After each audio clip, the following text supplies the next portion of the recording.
வருகை தந்திருக்கின்ற இந்த வாழ்வாதாரம் கோயில் வயல் கிராமத்தைச் சேர்ந்த மீனவ தொழிலை கடற்தொழிலை செய்கின்ற மக்களினுடைய வாழ்வாதாரத்தை மேம்படுத்தும் முகமாக முதல் கட்டமாக இங்கே இன்ஜினும் இயந்திரம் அதற்கேற்ற வள்ளமும் பழங்கட்டிகளிலே திறந்து கொண்டிருக்கின்ற எங்களுடைய பச்சிலப்பள்ளி பிரதேச செயலாளர் மற்றும்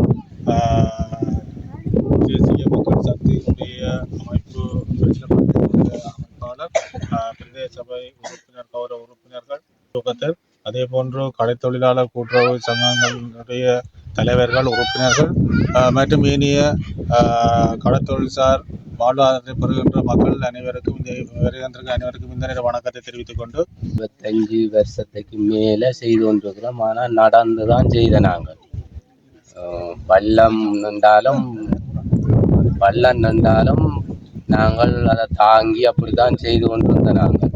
ஆனால் இது எங்களுக்கு வள்ளத்துக்கு இன்ஜின் தந்தபடியாக நாங்கள் எங்களோட தொழிலை இன்னும் கொஞ்சம் பிரிச்சாய் நாங்கள் செய்வோம் என்று நாங்கள் நம்புகிறோம். ஆனால் இதை போல இன்னும் 4 பேருக்கு கொடுத்து இந்த தொழிலை ஊக்குவிக்கிறதுக்கு உதவி செய்யுமாறு கேட்டுக்கொள்கின்றேன். நாங்கள் விரைவில் இந்த தொழிலை இன்னும் ஆக்கள் எங்களை பார்த்து இன்னும் ஆக்கள் செய்யறதுக்கு வலிக்கிடணும். இந்த தொழில் ஒவ்வொரு நாளும் செய்யக்கூடிய கடல், இது பெரிய பயம் இல்லை, காற்றுக்கு பயம் இல்லை, சூறாவளி அப்படி இப்படின்றதுக்கு இந்த கடல் எங்களுக்கு பயம் இல்லை. நாங்கள் வடிவாக செய்யலாம். இந்த கடல் தேசியலாளர் வாராருன்னு சொல்லவே எங்களுக்கு ஒரு உண்மையில ஒரு பெருமையும். அதை விட வந்து அதுக்கு செயற்பாடு எப்படின்னு சொன்னா, ஒரு இடத்துல வந்து தலைமைத்துவம் வந்து சரியா இருந்தா தான் அந்த அந்த இடம் வந்து முன்னேறும். எங்களுக்கு வந்து பச்சிலப்பள்ளி பிரதேசத்துக்கு வந்து ஒரு என்ன சொல்றது, குறிப்பிடத்தக்க ஏற்கனவே இருந்த கடந்த காலத்துல இருந்த விஷயங்களை விட பச்சிலப்பள்ளி முன்னேறதுக்கு எங்களுக்கு பெருமைப்படுறோம். என்னன்னு சொன்னா எங்களோட பெரிய செயலாளர் வச்சுக்கொண்டு, அதே மாதிரி பெரிய செயலாளர் உத்தியோகத்தர்களும் நாங்கள் வந்தோடனே அதில் வாய்க்காலத்தை காட்டினோன்னு பார்த்தோம்னு சொன்னால் எங்களோட அன்புக்குரிய கிராமஸ்தர் சூசனன்னாவும் சமூக மேம்பாட்டு உத்தியோகத்தரும் அவை கண்டோன்னு ஒரு சந்தோஷம் என்னன்னு சொன்னால் எதிர்பார்க்கல. நாங்கள் உண்மையிலே ஒரு நல்ல நாளிலே இன்று மாசி மகம் ஒரு முக்கியமான நாள் அன்று இந்த ஒரு பொங்கலோடு இந்த நிகழ்வு ஆரம்பித்து வைக்கப்பட்டிருக்கிறது. உண்மையிலே இந்த நிகழ்வு கௌரவ பாராளுமன்ற உறுப்பினர் எங்களுடைய பிரதேச ஒருங்கிணைப்பு குழு தலைவர் அவர்களாலே இந்த படகுகள் ஏற்கனவே ஒரு சில வாரங்களுக்கு முதல் கையளிக்கப்பட்டுள்ளது. என்றாலும் இந்த நிகழ்வை கடலிலே ஒரு சம்பிரதாயபூர்வமாக அல்லது அதற்குரிய உரிய சமய தடங்குகளூடாக கடலிலே இறக்குகின்ற நிகழ்வு ஒன்று நடைபெற இருப்பதாக அன்றே கூறியிருந்தார்கள். ஆனால் இன்று உண்மையிலே எங்களுக்கு ஒரு பாக்கியம், இந்த நிகழ்விலே கலந்து கொள்ள கிடைத்தது ஒரு பாக்கியம். ஏனென்றால் நான் சொல்லுகிறேன், இன்று வரலாறு திரும்புகிறது என்பதுதான் இங்கே முக்கியமான ஒரு கருத்து. இருந்தால் ஒரு காலத்திலே இந்த பகுதியிலே ஐயா அவர்கள் சொன்னது போல ஒரு படகுகள் வைத்து கடத்தொழில் செய்த ஒரு நிலைமை மிக நீண்ட காலம், இந்த யுத்தத்துக்கு பிறகு மிக நீண்ட காலம் நடைபெறாமல் இருந்து அண்மையிலே வெறும் கால்நடையாக சென்று இதுக்குள்ளே கடத்தொழிலே ஈடுபட்ட ஒரு சில மக்கள் இருந்திருக்கிறார்கள் என்ற செய்தியை அவர் சொல்லியிருக்கிறார்.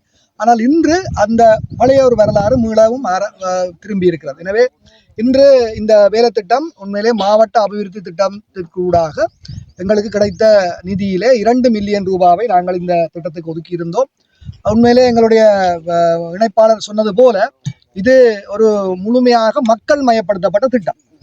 மக்களுடைய கோரிக்கை என்ன என்பதை அடையாளம் கண்டு எங்களுடைய உத்தியோகத்தர்கள், குறிப்பாக எங்களுடைய கிராம மட்ட உத்தியோகத்தர்கள், கிராம சேவையாளர், சமூக மேம்பாட்டு உத்தியோகத்தர், அங்கே இருக்கின்ற சங்கங்களோடு கலந்துரையாடி அவர்கள் திட்டத்தை முன்வைத்ததன் அடிப்படையிலே தான் நாங்கள் இந்த திட்டத்தை அறிமுகப்படுத்தியிருந்தோம். அப்போ கூட எங்களுக்கு சிலர் இதை சொன்னார்கள், இது சாத்தியமில்லாத திட்டம் என்று. ஆனால் நாங்கள் இல்லை என்று சொல்லி எங்களுடைய இந்த படகினுடைய அமைப்பு, இந்த எவ்வாறான கடத்தொழிலை செய்வது போன்ற விடயங்களை எல்லாம் கடத்தொழில் திணைக்களத்தோடு கலந்துரையாடி இதற்கென்று வடிவமைத்து சிறப்பாக செய்திருக்கிறார்.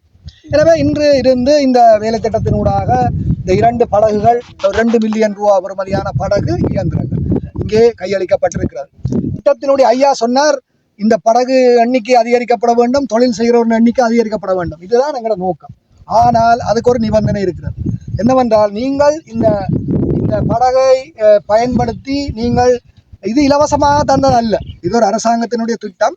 பார்க்கும் பொழுது இங்க 2 படகு 4 படகு 6 படகா இருக்கும். ஓமோ அது நீங்களோட கையிலான். எனவே இது உண்மையிலே அங்கே ஐயா சொன்னது போல ஒரு கடத்தொழிலுக்கு நல்ல சாதகமான ஒரு இடம். கடத்தொழிலே பல வகைகள் இருக்கிறது. இந்த இடம் அதுக்கு ஒரு தனித்துவமான கடத்தொழில் செய்யக்கூடிய இடமா இருப்பதாலே நீங்கள் தொடர்ச்சியாக இந்த முயற்சிகளில் ஈடுபட்டு நீங்கள் உங்களோட வருமானத்தை பெருக்கி நீங்கள் இந்த தொழிலை அதிகரிக்க வேண்டும். இப்போ ஆனால் அவர்கள் பார்த்து ஒவ்வொரு திட்டத்தையும் பார்த்து மகிழ்ச்சியோடு சொன்னார்கள், உண்மையிலே இது மிகவும் பிரயோசனமாக அந்தந்த பகுதி மக்களுக்கு ஒரு நன்மை தரக்கூடிய திட்டங்களாக அடையாளப்படுத்தப்பட்டிருக்கிறது என்று மகிழ்ச்சியோடு சொன்னார்கள். எனவே